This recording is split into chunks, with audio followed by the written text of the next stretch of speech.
Bonjour à toutes et à tous, bonjour Cindy. Bonjour Laura. Donc aujourd'hui nous sommes avec toi Cindy pour parler de ton parcours. Tu es responsable marketing dans un centre Porsche à Arpajon en Ile-de-France. Quel a été ton parcours, tes études? Comment es-tu arrivée ici? Alors moi à la base j'ai pas du tout fait des études de marketing, j'ai fait des études de gestion. Et je voulais absolument bosser dans l'automobile. Donc du coup, l'automobile ou la moto, parce que c'est vraiment quelque chose qui me passionne depuis toute petite, dans ma famille, mon papa, mon frère. C'est vraiment quelque chose qui était en moi et je voulais bosser dans l'automobile absolument. Donc j'ai eu l'opportunité de rentrer dans un Toyota. Donc, en gestion? Non, pas du tout. En fait, j'étais CRM coordinateur, donc je gérais tout ce qui était partie base de données et relations clients. Et j'ai été amenée dans le rôle de mes fonctions à organiser des événements, des soirées de lancement, des week-ends de portes ouvertes, des soirées privées. Et c'est là que ça m'a donné le goût au marketing dans le monde automobile. Aux événements, à la partie vraiment face aux clients finalement. Voilà, c'est vraiment quelque chose. En plus, du coup, j'ai acquis mon expérience sur le terrain directement, pas dans mes études. Et donc aujourd'hui chez Porsche, comment ça s'est passé? Toyota Porsche, t'es allée taper à la porte de la concession d'Arpajon en disant bonjour, je suis Cindy, prenez-moi, j'ai envie de travailler chez vous. Comment ça s'est passé? Non, pas du tout. En fait, quand j'étais chez Toyota, à un moment donné, j'ai fait 2 ans et demi, je voulais évoluer dans une marque qui avait un peu plus de budget, un peu plus de moyens et une relation avec les clients qui est différente. Donc du coup, à la base, je voulais m'orienter vers une marque premium comme BMW, Mercedes ou Audi. Je m'étais jamais dit qu'un jour j'aurais la chance, en tout cas en ayant 21 ans, de rentrer chez Porsche. Et donc du coup, j'ai donné une candidature à Mercedes et qui ne cherchait pas à ce moment-là, mais par contre Porsche, qui était relié à eux, cherchait quelqu'un. Donc du coup, j'ai été appelée par Porsche directement. Donc j'ai été super surprise et heureuse. Mais j'y allais avec un peu d'appréhension du coup.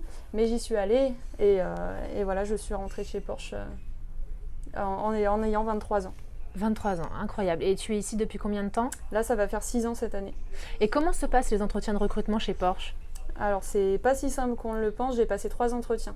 Directement avec le centre d'Arpajon? Oui, directement. Aujourd'hui, d'ailleurs, la procédure est différente parce qu'il faut voir Porsche France. Alors que moi, il y a 6 ans, il n'y avait pas besoin. Mais j'ai quand même passé 3 entretiens avec le directeur, le responsable de la marque et après un autre un peu plus poussé avec plus de personnes.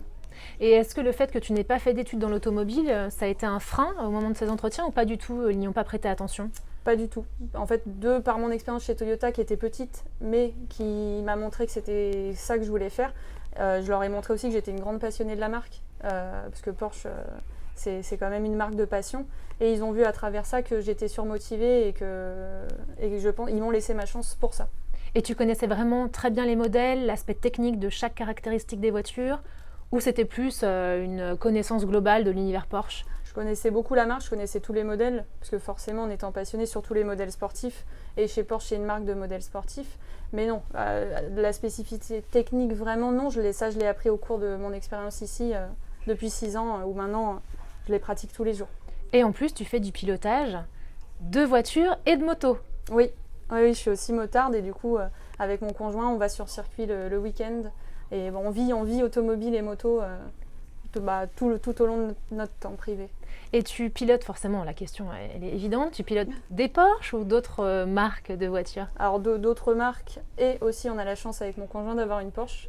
D'ailleurs je l'ai rencontré par ce biais-là, il était client de la concession donc et lui il veut une Porsche dans son garage absolument, c'est quelque chose qui y tient à cœur. Mais donc Porsche finalement ça a été toute ton évolution de vie, à la fois sur la partie pro et la partie perso. Ah, ça m'a fait rencontrer des gens, j'ai des amis aujourd'hui, c'est grâce à ça, Porsche. Enfin, aujourd'hui, ça fait 6 ans que j'y suis, donc 6 ans, c'est pas rien. Il s'en est passé des choses, et j'espère faire encore 10 ans chez Porsche. Et alors justement, en parlant de ton futur, comment tu imagines ta carrière? Si tu devais te dire, tiens, dans 15 ans, Cindy, tu es où dans tes rêves les plus profonds? Alors moi, j'aimerais... comme je te disais, faire le plus possible chez Porsche parce que c'est quand même une marque où aujourd'hui je connais bien les clients, on s'amuse bien, on a une relation particulière ou avec de la confiance, on partage des moments parce que du coup je les revois même des fois le week-end. Je vais sur circuit, je croise un client. Donc c'est assez marrant et j'adore cette proximité qu'on a. Donc j'espère encore faire de belles années ici, mais j'aimerais bien aussi évoluer et avoir peut-être plus de concessions à ma charge. Donc peut-être pas dans une marque comme Porsche, mais plus chez BMW ou Audi par exemple. Il y a combien de concessions Porsche en France? Une 40aine aujourd'hui. D'accord.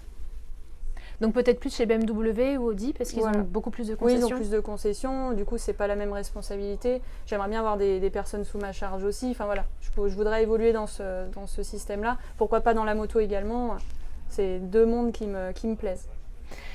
Et alors Cindy, pour conclure, hein, si tu devais donner un conseil aux femmes qui te regardent, qui écoutent ton témoignage et qui ont envie de se lancer dans l'automobile mais qui n'osent pas, qui appréhendent, qui se posent des questions, ce serait quoi? Alors il faut surtout pas hésiter. C'est vraiment un métier, si vous êtes passionné, il ne faut pas avoir peur de se dire que c'est un monde d'hommes, parce que c'est un monde d'hommes, mais les femmes ont leur place, surtout si on est passionné, en fait c'est une passion qu'on a en commun, donc ça se partage très rapidement. Il ne faut vraiment pas hésiter, même si on n'a pas les compétences, ça se développe. Si on nous laisse notre chance, en tout cas, il ne faut pas hésiter. Aujourd'hui, le monde de l'automobile a la place pour les femmes. Donc allez-y. Oui, allez-y, foncez. Eh bien, merci beaucoup Cindy. Si vous souhaitez donc découvrir d'autres témoignages, regardez sur notre chaîne YouTube, abonnez-vous sur nos réseaux sociaux. Vous avez plein d'essais d'ailleurs, un essai que nous avons réalisé ensemble qui concerne la 911. C'est vrai. Il y avait deux 911, la 911 décapotable et la 911 Targa. C'était absolument génial. Et puis, commentez, contactez-nous, n'hésitez pas, soyez nombreux. À très vite pour de nouveaux témoignages.